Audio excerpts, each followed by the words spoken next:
Live from Fargo and serving you on TV, online, and on the go.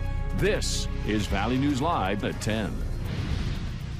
The health and well-being of our children in our community now has a direct impact on the health and well-being of our community in the future. Obesity, heart and lung disease, violence and drug abuse. A recent study shows these costly community health issues can be traced back to childhood trauma.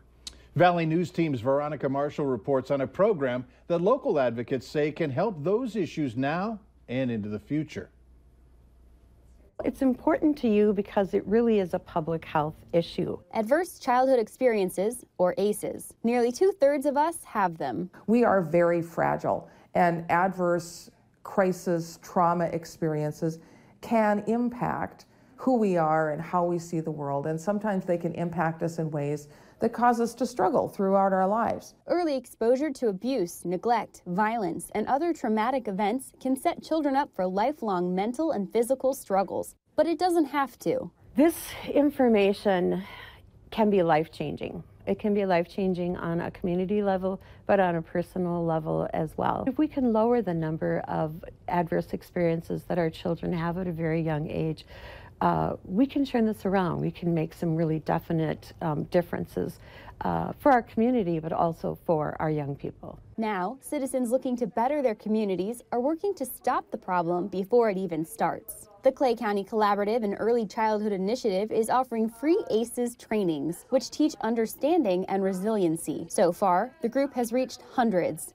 but says there's more work to do because these issues affect everyone. Addressing those adverse experiences and building some resiliency and new pathways in a child's brain, it impacts their ability then to function better at school and learning and community and jobs. If we're helping to educate parents so that they can rear their children in the best possible way, then that means that those children grew up to be better community members, better parents themselves. You know, that has really positive impacts into the future. In Moorhead, Veronica Marshall, Valley News Live. Organizers also say you can schedule a free ACEs training for any size group. There's more information on our website. Go to valleynewslive.com. And I thought that this would be an opportunity for those of us who have certain opinions that we'd be able to share them and as a group start to know who we are. Fear, lack of transparency, and anger. Those were words from some of the people who attended a public forum discussing the potential for closing neighborhood elementary schools in Grand Forks. The Grand Forks School Board had set up the forum to have an informative presentation, and then parents were supposed to fill out a survey to gather input. But some unhappy stakeholders had other plans. After the presentation ended, this man jumped up on stage and demanded the microphone be turned back on so the people could be heard. Another woman said she was afraid the surveys they were filling out were going to be used as a justification to later on close schools. After initially refusing, school board officials handed over the microphone.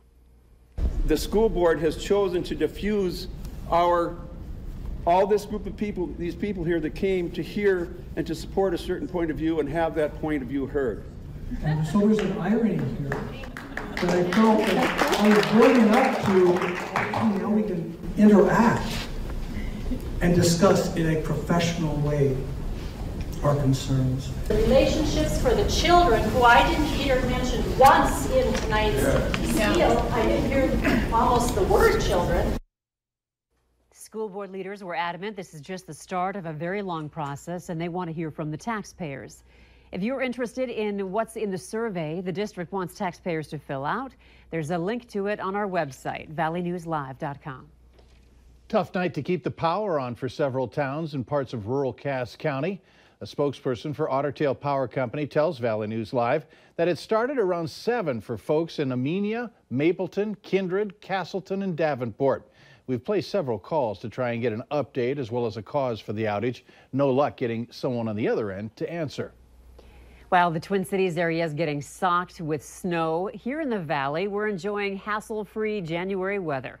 Hutch is here to clue us in on what we can expect tonight. Hutch? Well, more of the same. Quiet, a little on the breezy side, but even the wind is starting to taper off as we still have quite a bit of cloud cover throughout the valley, and that's limiting just how fast we cool off. While snow does continue in Minneapolis, it is starting to become a little bit less widespread, but the Twin Cities and parts of southeast Minnesota continue to add on to their 6 to 12 inches of snow. Temperatures for us will dip into the teens for most, single digits out to the east for your morning commute.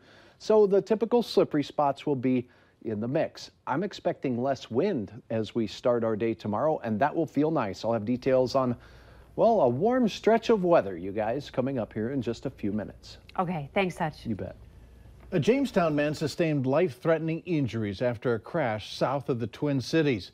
42-year-old Robert Johnson was stopped on the shoulder of I-35 in Steele County when his vehicle was hit by a semi-tractor trailer driven by 41-year-old Travis Harbaugh of Iowa.